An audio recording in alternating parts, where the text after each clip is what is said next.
Hi guys, welcome back to my channel. Today I'm coming on to show you how to make another fabric junk journal, or any type of journal really this can be used for. Now I know in my previous video it was a wraparound cover. Now I just wanted to show you how to make a much more simpler and smaller journal. Now this was the size of this journal was just dictated by this size of fabric that I have, and all I'll do is I'll just fold it in half. You can do any size you want, but this is 5 inches by just under 7. So do anything you want by all means. Now, when I do a fabric journal, I like there to be something in between the two pieces of fabric, and what I actually choose is this like fun foam. You find it in craft stores by where you find the pieces of lace, and it comes in A4 or A3 size. If you're planning on making an A4 journal folded in half, so an A5, you need to get A3 and have more foam because you want the journal cover to be bigger than the pages, don't you? So these are unfortunately just scraps that have left over. Now ideally you would want a piece of foam which is the whole width and basically the whole measurement of your fabric, but I don't. I thought I did, and that's why I don't have any. So what I'm going to do is I'm going to put a piece either side, and then I'm going to leave a section loose in the middle for the spine. This journal is going to be used for Junk Journal July, so it doesn't need to have that many pages, so I think I'll be able to get away with it basically, but I'm not 100% sure. But it's going to be more of an art journaly style, and I'll just adapt things as I go along. So it's going to be no fuss sort of journal on the front. That's going to be my closure. I'm going to do an eyelet hole in the back with a piece of elastic round and just this lovely button which is on one of those. I don't know what you call that. And then I'm going to use these very small eyelets just to do the hole in the back, and I'm going to use my crocodile. We are memory keepers, crocodile. So let me just sit down. Now what you'll need is you'll need some glue. Now the glue is just to hold things together until you get to your sewing machine. You are going to need a sewing machine for this. You could try and do it by hand, but frankly I don't have the patience for that. By all means, if you do, good, you know, but I just want to get it done on the sewing machine. So all I do is I just put a few lines of glue on, and then I'm going to stick it where I want that on the back. So you are going to leave, I hope you can see the fabric and it's not too similar to my background, but what you can see is I've left a lip, okay? I've left a lip all the way around because you want the two pieces of fabric to lap together, and you want to allow a little bit for fraying and things like that if that's the style you like. I don't like anything to be too perfect.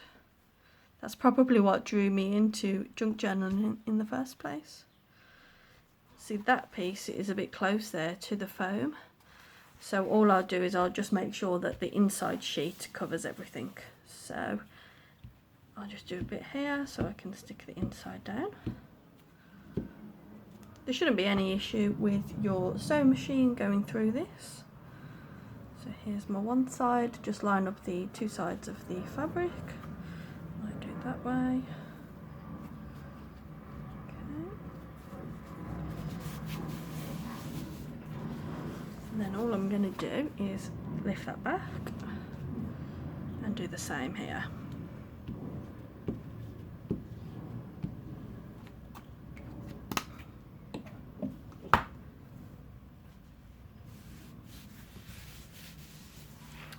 See, my foam is hanging out a little bit, so I'll just pull the fabric down, just readjust it all. So there we go. Doesn't leave a huge amount for my signatures, I must admit.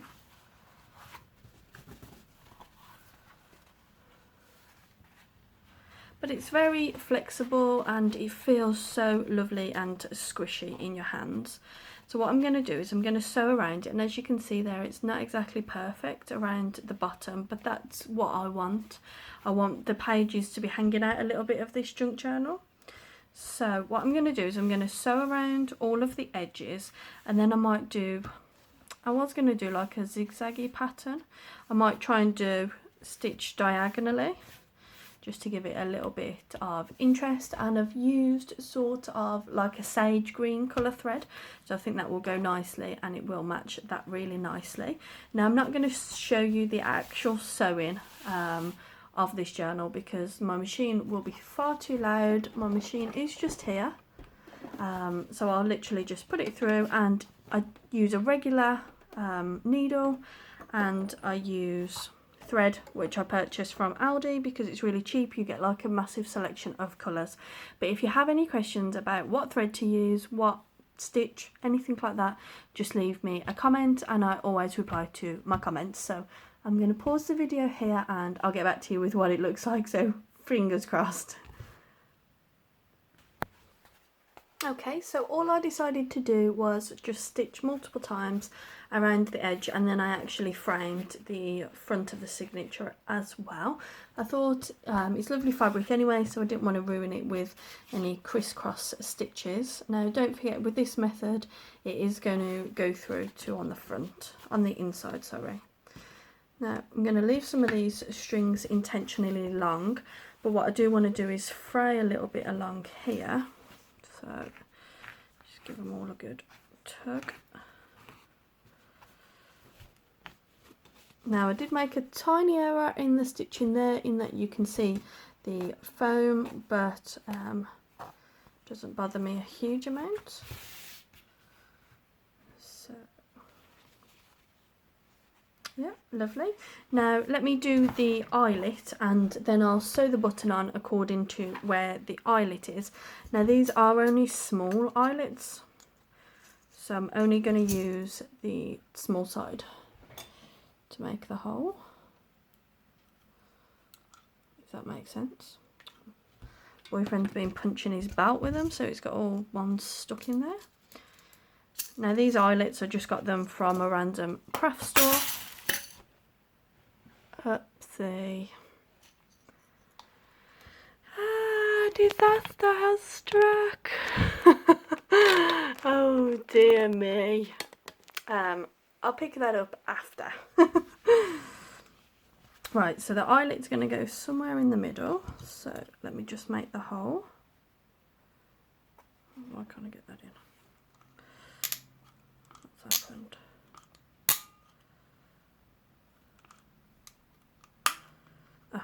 The lock was on. So we'll put that in about there. Yeah. Push the eyelet through both. So make sure the eyelet's coming out the other end before you press the eyelet in. Before you set it rather. Because you want it to go through both and give it a real good set. Yeah, and it has gone through both. And all I'm going to do now is I'll stitch that on. I'm going to cry over my spilt eyelets. I'm going to clean them up as best as I can, and I'll show you when the button is on and the elastic.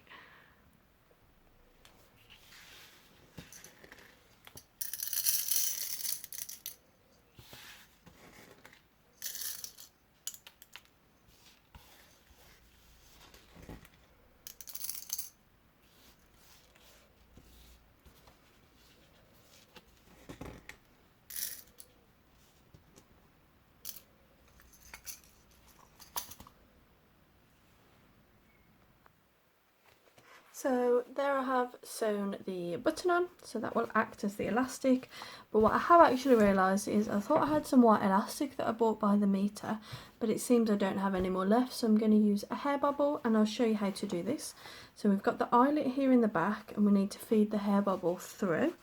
So I'm going to use my poker tool or like a dowel and just force it through, and then when it comes through the other end you want to pull it through.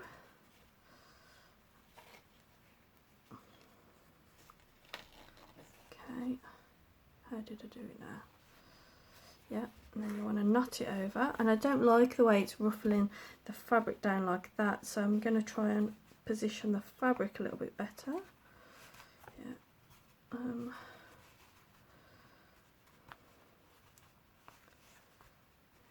Okay, yeah, I don't mind that. And then that will just lap over to the front. Obviously there's no pages in there at the moment, so that will pad out. So there we go, that's the closure to the journal. And then you've got a little soft spine where you can just do your pamphlet stitch for the signatures. So I hope you guys like that. If you want to watch my progress with Junk Journal July or join in with the challenge, it's still not too late. You can go over and look at the hashtag Junk Journal July over on Instagram, and I will be uploading some videos, so again you can always watch the progress of it here on YouTube. So I hope you guys enjoyed this video and found it useful. Bye.